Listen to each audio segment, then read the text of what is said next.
Welcome to Ancient Tracks, a Beast Inquiry.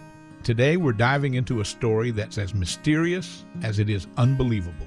Picture this: a rugged prospector ventures deep into the wilderness of British Columbia only to be abducted by a family of Sasquatch.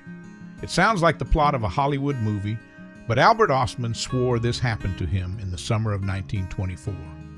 This story is one of the most detailed and bizarre Bigfoot accounts ever told. So grab your gear and let's hike into the dense forests of Toba Inlet, where Ostman's legendary encounter took place. Albert Ostman was an experienced prospector, someone who knew the wilderness well.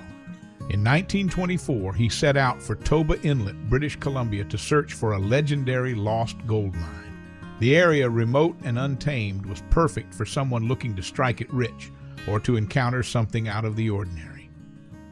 Ostman packed his essentials: food, a rifle, and camping gear, and set off into the wilderness.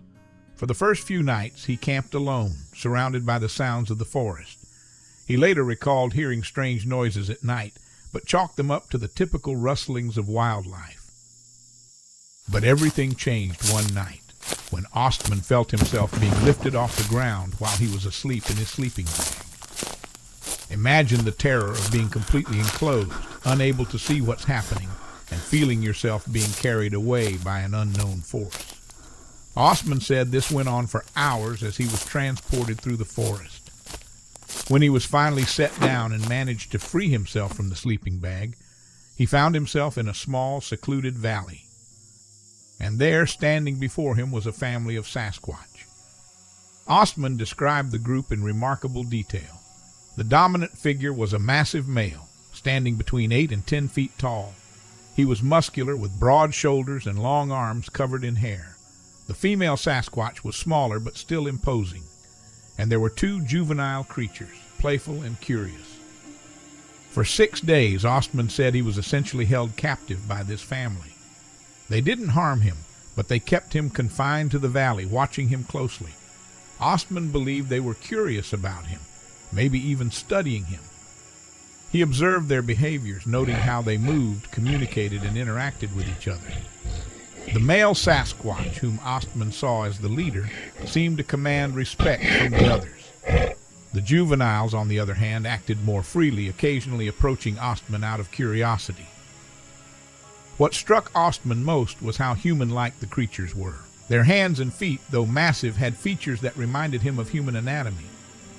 Their faces, too, had a mix of ape and human characteristics, with flat noses, deep-set eyes, and expressive features. During his 6 days in the valley, Ostman tried to piece together the Sasquatch family's daily routines. He noticed they seemed to forage for food, pulling plants and roots from the ground. Their communication consisted of grunts and gestures, primitive but purposeful. Ostman wasn't sure why they kept him there. Was it curiosity, territorial instinct, or something else entirely? Whatever the reason, he felt trapped. The valley was enclosed by steep cliffs, making escape seem impossible. By the 6th day, Ostman knew he had to get out. He devised a plan involving the only resource he thought might distract the creatures: his tobacco. Ostman offered his snuff tobacco to the large male Sasquatch, who seemed intrigued. When the Sasquatch tried to eat it, it became sick and disoriented. This gave Ostman the chance he needed. He grabbed his belongings and ran, eventually finding his way back to civilization. Ostman kept this story to himself for over 30 years. It wasn't until 1957, when Bigfoot stories began gaining public attention, that he finally shared his experience. He even signed an affidavit swearing to its truth. Of course, not everyone believed Ostman's story. Skeptics point out the lack of physical evidence and question why he waited so long to come forward. Yet the level of detail in his account has kept the story alive for decades.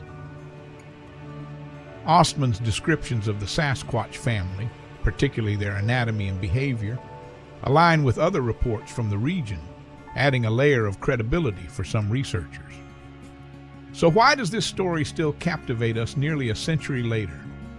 Maybe it's the sheer audacity of the tale: an abduction, a family of Sasquatch, and a daring escape.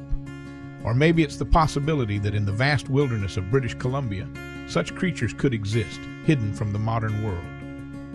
Albert Ostman's encounter is a cornerstone of Bigfoot folklore, and whether you believe it or not, it challenges us to keep an open mind about the mysteries of the natural world. Thanks for joining me on this wild journey into Sasquatch lore. What do you think of Albert Ostman's story? Was it a genuine encounter, a tall tale, or something in between? I'd love to hear your thoughts. If you enjoyed this episode, don't forget to subscribe and leave a review. And as always, keep your eyes on the woods and your mind open to the unknown.